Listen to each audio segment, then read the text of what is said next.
Mungkin baru PH faham kenapa Dato' Sri Najib gunakan khidmat APCO Worldwide. Pada tahun 2010, kerajaan BN era Dato' Sri Najib pernah dikecam hebat oleh pemimpin Pakatan Harapan kerana mengupah syarikat tempatan Meet Teams untuk buat kerja komunikasi antarabangsa.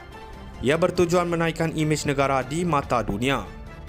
Syarikat Mind Teams adalah syarikat yang bersekutu dengan syarikat APCO Worldwide yang bertapak di Amerika Syarikat.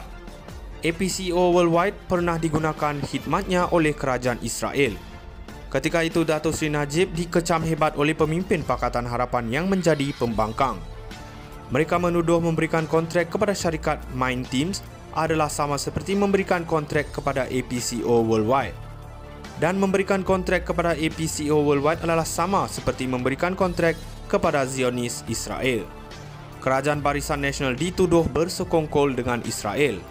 Malah mereka mendesak supaya ditubuhkan Suruhanjaya Siasatan Diraja untuk siasat segera. Pemimpin Pakatan Harapan mendakwa maklumat strategik negara telah terjejas dengan menggunakan khidmat firma komunikasi ini. Sekarang pemimpin Pakatan Harapan buat keputusan menjual saham syarikat MAHB kepada BlackRock. MAHB adalah syarikat yang menguruskan aset strategik negara dan mengawal pintu laluan masuk dan keluar negara. Dan BlackRock, sebuah syarikat yang terang-terang dinamakan oleh PBB sebagai syarikat mempelopori genosid ke atas penduduk Gaza.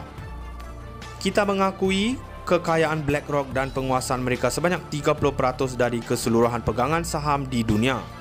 Untuk tidak berurusan dengan BlackRock sama sekali adalah sesuatu yang boleh dianggap mustahil. Dengan penguasaan ikuti sebanyak $10 trilion dari USD 30 trilion di serata dunia, BlackRock adalah deep state yang menjadi proksi Zionis Israel.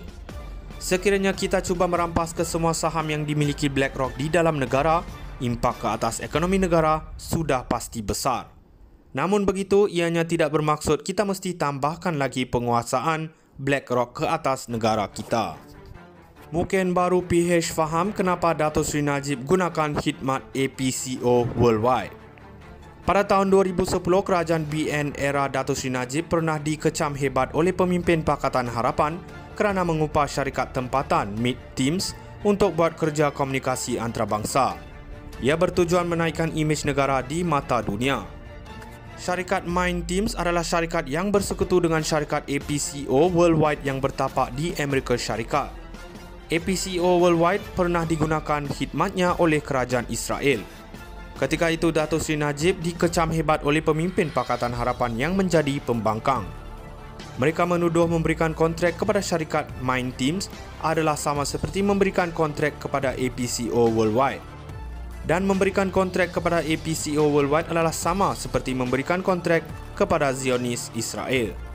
Kerajaan Barisan Nasional dituduh bersekongkol dengan Israel. Malah mereka mendesak supaya ditubuhkan Suruhanjaya Siasatan Diraja untuk siasat segera. Pemimpin Pakatan Harapan mendakwa maklumat strategik negara telah terjejas dengan menggunakan khidmat firma komunikasi ini. Sekarang pemimpin Pakatan Harapan buat keputusan menjual saham syarikat MAHB kepada BlackRock. MAHB adalah syarikat yang menguruskan aset strategik negara dan mengawal pintu laluan masuk dan keluar negara. Dan BlackRock, sebuah syarikat yang terang-terang dinamakan oleh PBB sebagai syarikat mempelopori genosid ke atas penduduk Gaza. Kita mengakui kekayaan BlackRock dan penguasaan mereka sebanyak 30% dari keseluruhan pegangan saham di dunia. Untuk tidak berurusan dengan BlackRock sama sekali adalah sesuatu yang boleh dianggap mustahil. Dengan penguasaan ikuti sebanyak $10 trilion dari USD 30 trilion di serata dunia, BlackRock adalah deep state yang menjadi proksi Zionis Israel. Sekiranya kita cuba merampas ke semua saham yang dimiliki BlackRock di dalam negara, impak ke atas ekonomi negara sudah pasti besar. Namun begitu, ianya tidak bermaksud kita mesti tambahkan lagi penguasaan BlackRock ke atas negara kita. Mungkin baru PH faham kenapa Dato' Sri Najib gunakan khidmat APCO Worldwide. Pada tahun 2010, kerajaan BN era Dato' Sri Najib pernah dikecam hebat oleh pemimpin Pakatan Harapan kerana mengupah syarikat tempatan Meet Teams untuk buat kerja komunikasi antarabangsa. Ia bertujuan menaikkan imej negara di mata dunia. Syarikat Minteams adalah syarikat yang bersekutu dengan syarikat APCO Worldwide yang bertapak di Amerika Syarikat. APCO Worldwide pernah digunakan khidmatnya oleh kerajaan Israel. Ketika itu, Dato' Sri Najib dikecam hebat oleh pemimpin Pakatan Harapan yang menjadi pembangkang. Mereka menuduh memberikan kontrak kepada syarikat Minteams adalah sama seperti memberikan kontrak kepada APCO Worldwide. Dan memberikan kontrak kepada APCO Worldwide adalah sama seperti memberikan kontrak kepada Zionis Israel. Kerajaan Barisan Nasional dituduh bersekongkol dengan Israel.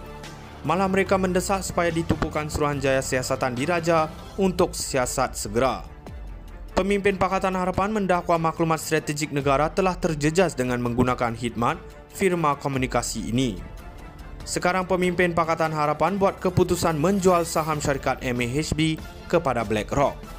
MAHB adalah syarikat yang menguruskan aset strategik negara dan mengawal pintu laluan masuk dan keluar negara. Dan BlackRock, sebuah syarikat yang terang-terang dinamakan oleh PBB sebagai syarikat mempelopori genosid ke atas penduduk Gaza. Kita mengakui kekayaan BlackRock dan penguasaan mereka sebanyak 30% dari keseluruhan pegangan saham di dunia. Untuk tidak berurusan dengan BlackRock sama sekali adalah sesuatu yang boleh dianggap mustahil. Dengan penguasaan ikuti sebanyak $10 triliun dari USD 30 triliun di serata dunia, BlackRock adalah deep state yang menjadi proksi Zionis Israel. Sekiranya kita cuba merampas ke semua saham yang dimiliki BlackRock di dalam negara, impak ke atas ekonomi negara sudah pasti besar. Namun begitu, ianya tidak bermaksud